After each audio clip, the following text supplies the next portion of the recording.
எப்போ சிரிக்க போகிறீங்க, எதுக்கு சிரிக்க போகிறேன்னு அங்கே உட்காந்து நான் இது சாதாரண விஷயம் சார், பார்க்கும்போது ஈஸியாக தெரியும் கீழேருந்து.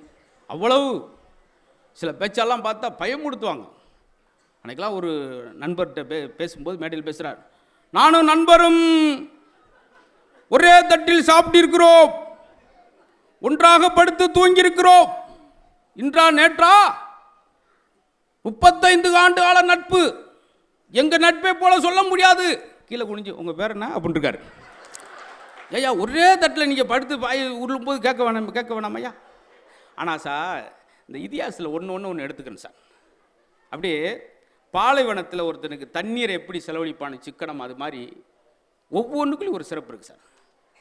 கம்பராமாயணத்தில் நட்பை பற்றி ஒரு அழகான விஷயம் இருக்குது சார். உண்மையிலே இதுக்கெல்லாம் நீங்கள் கண்டிப்பாக கைதட்ட போகிறீங்க.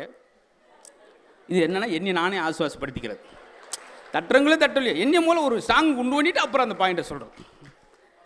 குகன், ராமருடைய நண்பன் வந்து குகன் ராமரை பார்ப்பதற்கு வாங்கிட்டு வரேன் சார் 2 பொருள். நம்மளாம் என்ன வாங்கிட்டு போவோம், ஆனால் குகன் ராமனுக்காக வாங்கிட்டு வந்து என்ன தெரியுமா, மீனும் தேனும். ராமர் பார்த்துட்டு இப்படி ஒரு காம்பினேஷன் நான் பார்த்ததே இல்லையா, ஏயா மீனும் தேன் என்னையா நீ எவ்வளோ ஒரு நண்பன், எதுக்கு அதை கொண்டு வந்தேன்ருக்கு. குகன் சொன்னார், சார் இந்த உலகத்திலே ரொம்ப ஆழத்தில் கிடைக்கக்கூடியது மீன், இந்த உலகத்திலேயே மலையில் மிக உயரத்தில் கிடைக்கக்கூடியது தேன். என்னுடைய நட்பின் ஆழத்தையும் என் நட்பின் உயரத்தையும் சொல்வதற்கு தான் நான் மீன் தேனும். இந்த ஒரு விஷயம் படித்தோம்னா நண்பர்கள் எப்படி இருக்குன்றதுக்கு ஒரு விஷயம் முடிஞ்சு போச்சு. பார்த்தீங்களா, ஒவ்வொன்றுக்கும் சகோதரர்கள் எப்படி இருக்க வேண்டும் என்பதை சொல்வது ராமாயணம், சகோதரர்கள் எப்படி இருக்கக்கூடாது என்று சொல்வது மகாபாரதம். நீங்கள் சொல்கிறீங்க இல்லையா, புத்தகம் புன்னகை. எனக்கு ஒவ்வொரு கதையிலும் ஒரு சின்ன கற்றுக்கிட்டேன் சார். துரோணாச்சாரியார் தான் வில்வித்தையில் பெரிய ஜாம்பவான். கௌரவருக்கும் பாண்டவருக்கு அவர் தான் சொல்லித்தராரு. முன்னாடி ஒருத்தர் நிறுத்தி வில்லை கொடுத்து, அந்த மரத்தை பார், மரம் தெரியுதா, தெரியுது. அங்கே இருக்க கிளை தெரியுதா, தெரியுது சாமி. அங்கே இருக்கிற கிளி தெரியுதா, தெரியுது குருவே, தெரியுது. ஒன்றும் தெரியுதுன்றான். கிளியோட கழுத்து தெரிகிறதா, தெரியுது குருவே, தெரியுது. அப்போ அம்பை இழுத்து விடுறான். கிளி ஒருக்கு 3 கிலோமீட்டர் கிட்ட போதும். அடுத்து வர்றார், கேட்குறார் அதே துரோணாச்சார், மரம் தெரிகிறதா, தெரியல குருவே. சுற்றி இருக்கலாம் சந்தோஷம் போச்சுடா, இனி நம்ம தான் வின்னர். கிளை தெரியுதா, தெரியல. ஆத்தாடி இவன் வில்லு விட்டு.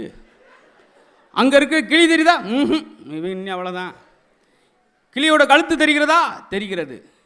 அம்பை விட்டான், கிளி 2ஆக போச்சு. அவனுக்கு வேறு எதுவும் தெரியல சார், கிளியோட கழுத்து மட்டும்தான் தெரியுச்சு. இதுதான் நோக்கம். உன்னுடைய நோக்கம் எதுவாக இருக்கிறோ அதில் தான். இதை நான் படித்த பின்னாடி தான் சார் மிகச்சிறந்த சிங்கமாக இருந்தால் கூட ஒரே நேரத்தில் 2 மானை விரட்டுச்சுன்னா ஒன்றையுமே பிடிக்க முடியாது. நோக்கம் ஒன்றாக இருக்க வேண்டும் என்பதை படித்த பின்னாடி எனக்கு இதன் மேலே வரும். இப்படி ஒரு சின்ன கதை நம்மளை மாற்று சார். ரஸ்கின் எழுதிய புத்தகம் தான் மகாத்மா காந்தியை உருவாக்கியது. அன்னை தெரசா, இந்த இந்தியாவே கொண்டாடுற அன்னை தெரசாவை உருவாக்கியது ஒரு புத்தகம் கிடையாது சார். ஒரு புத்தகத்திலோட ஒத்த வார்த்தை தான் இந்த உலகத்துக்கு அன்னை தெரசாவை தந்தது. ஒரு ட்ரெயினில் படிச்சுக்கிட்டு போகிறப்போ ஒரு வாசகத்தை படிக்கிறாங்க, இந்த பூமியில் நீ பிறந்ததற்கான கூலி தான் நீ பிறருக்கு செய்யும் சேவை. இந்த ஒத்த வாசகம் அன்னை தெரசா உருவாக்கி. அப்போ மாணவர்கள் யோசிச்சு பாருங்களேன் சார், ஒரு வாசகம் ஒரு ஆளை உருவாக்குன மாதிரி இந்த மாணவர்களுக்கு எவ்வளோ விஷயம். என்னை கேட்பாங்க பார்த்தீங்களா, தம்பி சொன்னார்ல, அசத்த பேரில் பார்த்தேன் 200 வாரங்கள் தொடர்ச்சியாக பேச நான் தான் முதல்ல பேசணும், தப்பி தேவை முதல் எபிசோடு ஏதாவது உளறிட்டேன்னா அந்த எபிசோடே எண்ணிட்டு தான் வேஸ்ட்டாக போச்சு சொல்லிடுவாங்க. அந்த வாசிப்பு இன்றைக்கி நான் நின்று பேசுகிறேன் பார்த்தீங்களா, அதுக்கு காரணம் அவ்வளோ வாசி. இப்போ மாதிரி அப்போ காணொலி கிடையாது, யூடியூப்பில் பார்த்தெல்லாம் பேச முடியாது, அப்படி ஒரு கஷ்டம். அன்றைக்கெல்லாம் என்னடா நம்மளை எல்லா வாரமும் பேச வைக்கிறாங்களே ஒரு சலிப்பாக இருந்துச்சு. ஆனால் அந்த உழைப்பு, அந்த கஷ்டம், எவன் ஒருவன் புண்பட்டவனோ அவன் தான் பண்பட்டவனாக மாற முடியும் அப்படின்றதுக்கு துளையை தாங்குகிற மூங்கில் தான் புல்லாங்குழலாக மாறும். ஒவ்வொரு ஓட்டையாக போன தட்டிக்கு அமைதியாக இருக்கும். அவசரப்பட்டு உடஞ்சின்னா விறகுக்கு போயிடும். உளியோட வலியை தாங்குகிற கற்கள் தான் ஆலயத்துக்குள்ளே கோயிலாக கருவறைக்குள்ளே போகும். உடஞ்சி போகிறது இங்கே போயிடும் மாதிரி. எங்கள் அப்பா இருக்கும்போதே கணக்கு வாத்தியார் என்னை அடிச்சிட்டார். எங்கள் அப்பா என்னை இது வரைக்கும் அடித்தார், அவருக்கே சங்கடம். ஆனால் வாத்தியார் அடித்தாருன்னு நாங்கள் அன்றைக்கி வருத்தப்பட்டோம். அந்த ஒவ்வொரு அடியும் தான் இன்றைக்கி நின்று ஒரு இதில் சிறப்பு விருந்து நான் கூப்பிட்றதுக்கு வந்துருக்கு பார்த்தீங்களா. ஆனால் இன்றைக்குள்ள மாணவருக்கு அது ஒரு அவமானமாக நினைக்கிறாங்க பார்த்துருக்கீங்களா. அதுவும் இங்கே தான் நடந்துச்சு. அதையும் கூட அந்த கதையும் சொல்லிடுறேன். ஒரு பிடி வாத்தியார் திட்டார்ன்றக்காக அவங்க அப்பாவுக்கு ஃபோன் பண்ணி அந்த ஆசிரியரை பஸ் ஸ்டாண்ட்லேயே அடித்த சம்பவம் இங்கே தான் நடந்துச்சு திருவள்ளூரில். இப்படி இந்த புத்த திருவிழா இன்னும் இதோடு இல்லாமல் இந்த அரங்கம் போதான்ற அளவுக்கு இன்னும் மக்கள் வரணும் சார். வந்து இந்த அருமையான தம்பி இளம் வயதில் வெற்றியாளர், வேறு ஒன்றும் ரோல் மாடலுக்கு காரல் மார்க்ஸே பாருங்கள், லெனினே பாருங்கள், சாக்ரடிஸை பாருங்கள், மேடையில் இருக்கிறவே பாருங்கள் அவங்க எப்படி வந்து ஒரு குட்டி கிராமத்தில் கல்லுன்ற ஒரு பகுதியில் சாதித்து தொடுற துறை பூரா அந்த பேச்சாற்றல் பார்த்திங்களா, அவ்வளோ வாசிப்பு சார். அது மாதிரி நம்ம குழந்தைகளும் எல்லா குழந்தைகளுக்கும் ஒரு அடையாளம் இருக்குது. நம்ம தான் எனர்ஜியான வார்த்தையை குழந்தைகளுக்கு பெற்றோர்கள் சொல்லணும் சார். காலைல குழந்தை எழுப்பும் போதே வீரியமிக்க வாசகத்தோடு எழுப்புங்கள். குழந்தை எப்படி எழுப்பணுமா? காலைல எந்திரிங்க, திருவள்ளூர் கலெக்டர் எந்திரிங்க, அவன் படபடன்னு வேர்த்தணும். ஐயோ ஆத்தா நம்மளை பெருசாக அம்மா எதிர்பார்க்குறாங்களே. கமிஷனர் எந்திரிங்க, அவனுக்கு அப்பயே ஒரு அப்போ சார் நம்ம எண்ணம் பாரதியார் சொன்ன மாதிரி பெரிதினும் பெரிதுகள். நீ இன்ஜினியர் ஆகும் நினச்சாதான் கொத்தனார் வேலைக்காவது போக முடியும். எடுத்தோடனே கொத்தனார்னா சித்தால் போய் சீரஞ்சி எடுக்க வேண்டியதான். இருக்கோ இல்லை பெருசாக ஒன்று கேளுங்க. அது மாதிரி குழந்தைய வந்து அப்படி கவர்னர் எந்திரிங்க, கமிஷன் எந்திரிங்க சொல்லணும். அவனுக்கு ஒரு நம்பிக்கை, ஐயோ அம்மா பெருசாக எதிர்பார்க்குறாங்க. ஆனால் நம்ம காலைல குழந்தை எப்படி எழுப்புகிறோம்? எந்திரி எருமை, ஆட்டம் வந்து 1/2 மணி நேரம் ஆச்சு, அவன் எருமை மாதிரியே தான் இருப்பான். எனக்கு இந்த மாணவர்கள் ஏன் பிடிக்கும்னா சார், நாங்கள் படிக்கும்போது 8 கொஸ்டின் கொடுத்து 5க்கு ஆன்சர் எழுதுனா முழிப்போம். ஆனால் இன்றைக்குள்ள பசங்க 8ஐயுமே எழுதுறான் சார். ரைட்டோ தப்போ எழுதுறான் பார்த்தீங்களா, அதவே பாராட்டணும். சாய்ஸில் விட மாட்டேங்கிறான். கடல் அரிப்பை தடுக்க நாம் என்ன செய்ய வேண்டும்? லேசாக சொரிஞ்சு விட வேண்டும். பார்த்தீங்களா, அதை ஒரு சாய்ஸில் விடல. இல்லை சார், ஏதோ ஒன்று ஃபில் பண்ணுறான்ல. நம்ம படிக்கும்போதெல்லாம் 1 மார்க் கொஸ்டினுக்கு 1 வரி தான் எழுதுவோம். ஆனால் இன்றைக்கி 1 வேர்டுக்கே 13 எழுதுறவனா இருக்கியா சார்? கஸ்தூரிபாய் குறிப்பு அவன் வாங்கி பார்த்தேன், ஒன்றுமே தெரில, குறிச்சிருவோம். காந்தி மனை நோட்டை 1 மார்க் கிடச்சிரும். ஆனால் அவனாக ஒரு பாயை உருவாக்கிட்டான், கஸ்தூரிபாய். இது ரொம்ப அகலமான பாய். இந்த பாய் எடுத்துகிட்டு போய் மெத்தில் விரித்து எல்லோரும் உட்காந்து தூங்கலாம், நடு வீட்டில் விரித்து எல்லோரும் சாப்பிடலாம். இந்த பாயை 2ஆக கழித்து 2 வீட்டுக்கு கொடுக்கலாம். அவர் சட்டையை கிழிச்சிட்டார். என்னப்பா கிழிச்சுக்கிட்டே போகிறான். அடுத்த பக்கத்தை திரும்ப அங்கிட்டு தான் ஆரம்பிக்கிறான். கஸ்தூரிபாயின் வகைகள்: ஒலப்பாய், தார்பாய், நார்பாய், ஆஃபீஸ் பாய், ஸ்கூல் பாய், ரூம் பாய். அவருக்கு படபடன்னு வேர்த்து 2 குளுக்கோஸ் ஏற்றிட்டு வந்து உட்காந்துருக்காரு. ஐயோ இன்னைக்கு கொல்லாம விட மாட்டேன் போலையே, இவன் என்னதான்டா சொல்ல வர்றான்னு சொல்லி அடுத்த பக்கத்தை திருப்புற அங்கிட்டு ஆரம்பிக்கிறான்.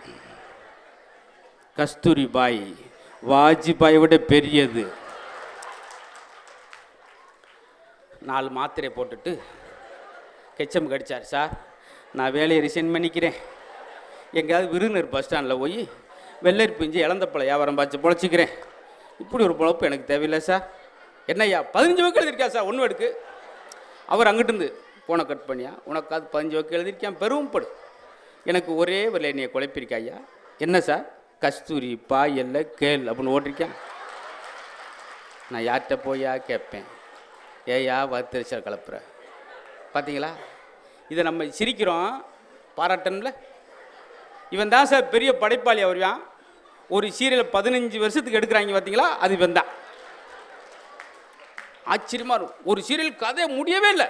டைரக்டர் எவ்வளோ சொல்லி பார்த்தாங்க, சார் முடிங்க சார் முடிங்க சார், என் பேரெல்லாம் பெரியவனா வந்து கேட்குறேன் சார், கதையை முடியும். டைரக்டர் முடிக்கவே இல்லை. கடைசியில் டைரக்டரே முடிச்சிட்டாங்க. போடா நீ வசப்பட மாட்டடா, நீ நானும் சொல்லி பார்த்துட்டோம்டா.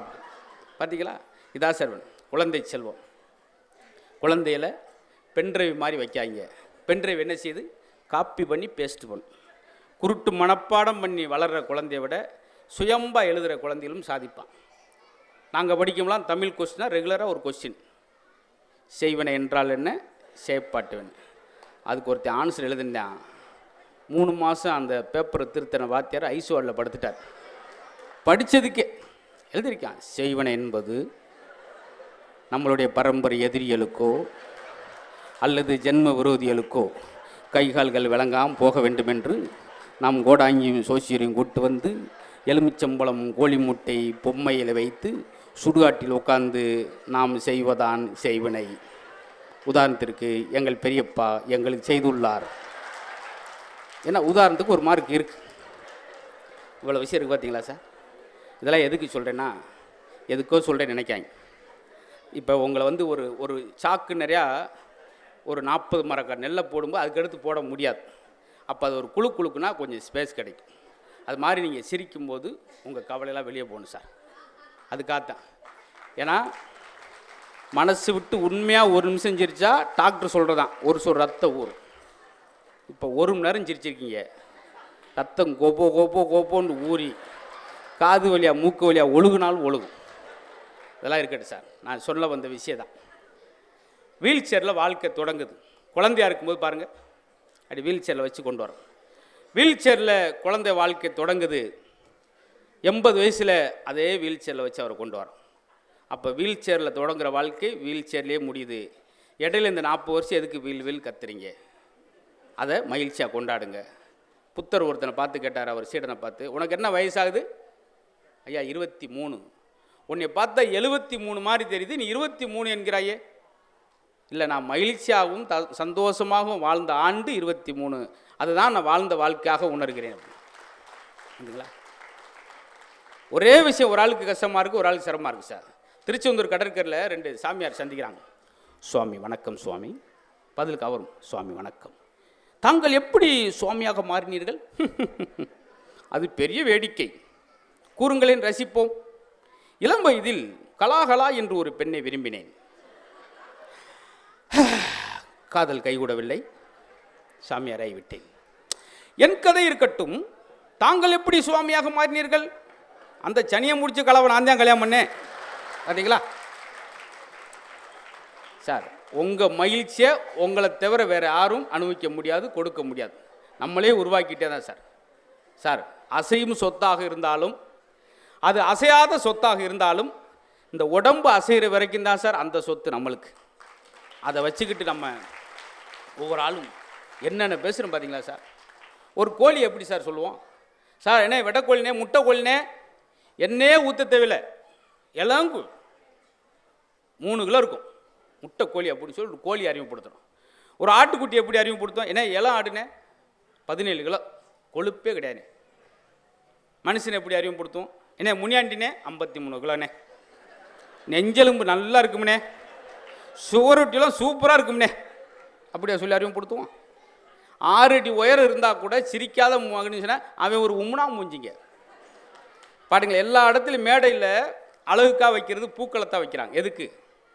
ஏன் எல்லாருக்கும் பூக்களை பார்த்தோன்னு பிடிக்கிறான்? சிரித்து கொண்டே இருப்பதனால் பூக்களை எல்லோருக்கும் பிடிக்கிறது. நீங்களும் சிரித்து கொண்டே இருங்கள், மக்கள் சிரிக்க வைக்கும். பாருங்கள், இந்த சமூகத்தில் பெரிய மாற்றத்தை உருவாக்குனவங்களாம் சாதனையாளர். கொடைவள்ளல் எம்ஜிஆர்ன்றோம். அவர்கிட்ட போய் ஒருத்தன் உதவி கேட்டால் அடுத்து எவன்ட்டுமே உதவி கேட்காத அளவுக்கு கொடுப்பார் என்று சொல்கிறோம். அவர் கற்றுக்கிட்டதே ஒரு நகைச்சுவாளர்கிட்ட தான். என்எஸ் கிருஷ்ணன் அவர்கள் சொல்லி தான் எம்ஜிஆரே பிறருக்கு கொடுக்கணும், ஒரு நகைச்சுவாளர் சொல்லி தான் ஒரு கதாநாயகனே உருவானார். இதெல்லாம் வரலாறு சொல்கிறோம். இப்போ இப்படி ஒரு சபை எல்லா இடத்துலையும் எங்களுக்கு அமையாது. நல்ல அழகாக உட்காந்து ஒவ்வொரு விஷயத்தையும் இதே நகைச்சுவை கஸ்தூரிபாய் ஜோக்கை ஒரு இடத்துல சொன்னேன். என்னாச்சுன்னு தெரியுமா? அதோடு என் கஸ்தூரிபாய் ஜோக்கு அன்னைக்கூட முடிஞ்சு. எல்லா இடத்துலையும் சார் எங்கே பேசுகிறோம்ன்ற முக்கியம் இல்லை சார், யாரிடம் பேசுகிறோம் என்பதான் முக்கியம். நல்ல ரசிகர்கிட்ட, நல்ல ரசனை உள்ளாட்ட அவர் நல்லா பேசுகிறாருங்கன்னு யார் சொல்லுவான்னு தெரியுமா? நல்லா ரசித்தவனால தான் அதை சொல்ல முடியும் சார். உலகத்திலே சிறந்த ரசனையாளர் யார் தெரியுமா? டிகேசி ரசிகமணி. அதற்கு ஒரு காரணத்தை சொல்கிறேன். இவர் மாதிரி உலகத்தில் ரசனை உள்ள மனுஷன் நீங்கள் பார்க்க முடியாது. அதுக்கு இந்த ஒரு சம்பவம் ஒன்று. அவர் பேரன் இறந்ததுக்கு கவிஞர் நாமக்கல் ராமலிங்கம் பிள்ளைகிட்டேருந்து ஒரு இரங்கல்ப்பா ஒரு கவிதை வருகிறது. அதை படிச்சுட்டு என்ன சொன்னார் தெரியுமா? டிகே ரசிகமணி அவர்கள், நல்லா இருக்குது, நல்லா எழுதியிருக்காங்களாம் சொல்ல, இதுதான் ஒரு ரசனையின் உச்சம். அவர் அந்த கவிதை இரங்கல்ப்பா படிச்சுட்டு சொல்கிறாரு, இப்படி ஒரு தமிழில் ஒரு அழகான இரங்கல்ப்பா வரும்னா நான் இன்னொரு பேரனையும் இழக்க தயார்ன்னு ஒரு மனுஷன் சொல்கிறான் சார். அந்த ரசனை வேணும் சார். நான் முந்தின நாள் ரசித்ததை உங்களுக்கு அப்படியே சொல்கிறேன். ராவா எதுலேயுமே எந்த பில்டப் இல்லாமல் சொல்கிறேன். எனக்கு ஒரு மீன் வச்சாங்க, வறுத்த மீன், இலை வச்சு தட்டு வச்சு மேலே ஒரு ரவுண்டாக ஒரு வெங்காயம் வச்சாங்க. எடுத்து லவக்கு நான் சாப்பிடல, சும்மா பார்த்தேன். அந்த மீன் இறந்து போனதுக்காக மலர் வளையம் வைத்துள்ளார்கள், அதுதான் வெங்காயம். அங்கே வரம்மா, வெங்காயம் எதை போய் சொல்கிறேன் பாரு அப்படின்னு. ஏன் அந்த மீன் முடிஞ்சது தெரியுமா? ஆயிலில் விழுந்ததுனால அதனுடைய ஆயில் முடிஞ்சது. இதை முத இங்கே தான் நான் சொல்கிறேன். இதை அடுத்து நான் எங்கேயாவது சொல்லணும்னு நினச்சிங்கன்னா இதோடு இதை 3 அடி குழி கொண்டு இந்த மீனை போச்சுட்டு போயிடுவேன். அது உங்கள் கையில் தான் இருக்குது. அந்த மீன் ஏன் வறுத்த மீன் யாருக்கா தெரியுமா? இவ்வளோ நாள் சாப்பிட்றமே, அது வறுத்த மீன் யாராவது கண்டுபிடிச்சிங்களா? ஏன் வறுத்த மீன்? இப்போ பாருங்கள், தன் பிள்ளைகளை பிரிந்து, தான் தாய் தந்தைகளை பிரிந்து எண்ணெயில் விழுந்த உடனே வருத்தப்பட்டிருக்கும் இல்லையா? அதனால் அதுக்கு பேர் வறுத்த மீன். இந்த வலுக்கட்டாமல் கைதட்டுற தைசி நேர்த்திருங்க. ஒரு அம்மாளம் தான் வறுத்த மீன், நாங்காண்டா இப்போ வருத்தப்பட்டு கிடக்கோம், ஏன் வந்தோம்னு இப்படி வருத்தப்பட்டு கைதட்டாங்க. இன்னும் இருக்குது, இன்னமும் இருக்குது அப்படின்னு. அந்த மீனே செத்துட்டு ஜோக்குன்னு சாக மாட்டேங்குது. அதுக்கடுத்து அந்த மீன் அந்த இலையை பார்த்து சொல்லுது, இது பூரா நானாக பண்ணது சார், நானாக ஒரு மீனை பார்த்து ரசித்தது. இது மாதிரி ஒவ்வொன்றையும் ரசித்தோம்னா நம்மளுக்கு 5 ஆண்டுகள் அதிகம் சொல்கிறேன். அந்த மீன் அந்த இலையை பார்த்து சொல்லுது, நீயும் வாழலை, நானும் வாழலை. கீழே தட்டு, இது அடித்தட்டு மக்களுக்கும் போன்றதுக்கு தான் நான் சொல்கிறேன். அடியில் தட்டு. ரொம்ப நன்றி. அம்மா கோச்சிட்டு போகிறீங்களா? வருத்த மீனுக்கு அவங்க வருத்தப்பட்டாங்க, இந்த மீன் வருத்தப்பட்டுச்சு, அவங்க வருத்தப்பட்டான் பாவம். இப்படி சின்ன சின்னதாக சார், பாலியல் தொடங்குகிற வாழ்க்கை பாலியலே முடிகிறது சொல்கிறோம். ஆனால் நான் நேரத்தை எப்போயுமே இந்த கவனிக்க மறந்துடுவேன். ஆனால் நல்ல எனக்கும் சரி என் தம்பிக்கும் சரி எல்லா இடத்துலையும் இப்படி பேசிட முடியாது. இவ்வளோ நேரம் நான் 10 நிமிஷத்தில் முடித்த இடமும் உண்டு, பேசாமல் இந்த பக்கம் ஏறி அங்கிட்டு இறங்கின இடமும் உண்டு. அப்படியெல்லாம் நடந்துருக்கு. அன்றைக்கெலாம் நான் கேட்கவே இல்லை. இதான் அழகாக வந்தாங்க, தம்பிக்கு அழகான புத்தகங்கள், அந்த புத்தகத்தை பூரா தம்பி படிச்சுட்டு அடுத்த வாரமே பேசிடுவார். ஆனால் ஒரு ஆள் புத்தகம் எழுதியிருந்தார், 100 ஆண்டு காலம் நோய் நொடி இல்லாமல் வாழ்வது எப்படி. முந்தின நாள் தான் 46 வயசில் இறந்து போயிட்டார் பாவம். அண்ணன் ஒரு ஆள் கைதட்ட நான் கவனித்தேன். அவர் 4 இடத்துல கைதட்டினார். அந்த 4 இடம் யாருன்னா, ஒருத்தன் பாடியாக போனது, ஒருத்தன் இறந்தது. இது ஒரு வகையான ரசனை பார்த்தீங்களா? ஆச்சரியமாக இருக்கும் இந்த மாதிரி. சார் ஒன்று வேணாம், நாம் சந்தோஷமான இடத்துல இருக்க வேண்டும் ஒரு வாசம் ஆரம்பித்தேன். நமக்கு பிடித்தவர்களால் நம்மோடு இருக்க வேண்டும் என்று நினைப்பதை விட நலமோடு இருக்க வேண்டும் நினைப்பது தான் ஒரு மனிதனுக்கு அழகு. இதை நான் சொந்தமாக சொல்லலை, ஒரு பேப்பரில் ஒரு புத்தகத்தில் படித்து சொல்கிறேன். கைதட்டுறீங்க பார்த்தீங்களா? இதுக்கு தான் சார் வள்ளுவருடைய குரல்லே அழகான குரல் 2 இருக்குது சார். அந்த 2க்கு மட்டும் ஒரு சின்ன விளக்கத்தை சொல்லிட்டு அதுக்கடுத்து நீங்கள் இருந்தீங்கன்னா பேசும். ஒருமை கண் தான் கற்ற கல்வி எளிமையும் ஏமாப்புடைத்து. ஒரே ஒரு முறை கற்ற கல்வி 7 ஜென்மத்துக்கும் கூட ஒன்று வருதுன்னா அது கல்வி மட்டும்தான் சார். கொடுக்க கொடுக்க குறைவது செல்வம், கொடுக்க கொடுக்க வளருவது கல்வி சார். அதில் வள்ளுவர் குரலில் அந்த இன்னொன்று பாருங்கள், அன்புடைமை ஒரு அதிகாரத்தில் இருக்கும், 40 50. அருளுடைமை பக்தி 70 80 ஒரு அதிகாரத்தில் இருக்கும். ஆனால் ஒழுக்கமுடைமை பாருங்கள் 100வது அதிகாரத்தில் இருக்கும். நீ அன்பில் 50 மார்க் வாங்கினாலும் பரவாயில்ல, பக்தியில் 70 மார்க் வாங்காட்டி கூட பரவாயில்ல, ஆனால் நீ ஒழுக்கத்தில் 100 மார்க் வாங்க வேண்டும் என்பதால் தான் ஒழுக்கமுடையவே 100வது அதிகாரத்தில் வச்சார். எல்லாருக்கும் அடைஞ்சிருமா சார்? அவ்வளவு அழகு சார். ஏன்னா எனக்கு எப்பவுமே இந்த முன்னோர்கள், எங்கள் பாட்டி எங்கள் அப்பத்தான் சொல்லுவோம், அது திண்ணையில் உட்காந்துருக்கு. அப்போ நான் அந்த விஜய் டிவி கலக்கு பேரில் பேசிக்கிட்டு இருக்கேன். அப்போ தான் ஆரம்பித்தது. பக்கத்து வீட்டு கிழவி எங்கள் அப்பத்தாட்ட கேட்கு, உன் பேரன் தினம் பேக்கு எடுத்துக்கிட்டே போகிறானே, என்ன வேலை பார்க்குறான்?